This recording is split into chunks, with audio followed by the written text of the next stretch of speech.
के हो दिदी जहिले राम्री राम्री भएर हिँडे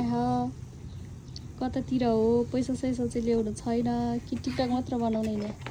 म चाहिँ हैन अब के भन्नु जम्ना हैन कलाकारको बिदा कसैले पनि बुझ्दैन हैन राम्री हुन चाहिँ छोड्नुहुन्न कलाकारहरूले हैन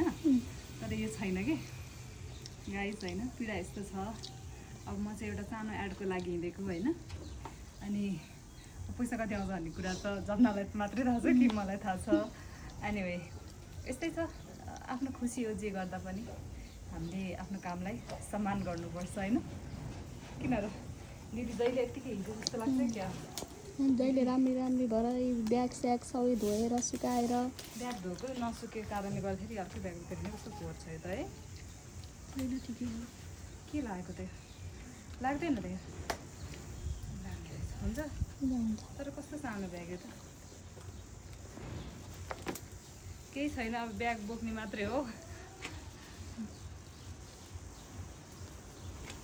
कस्तो भयो ठिक छ दामी देखेँ ल म गएको राम्रोसँग बस्ने है त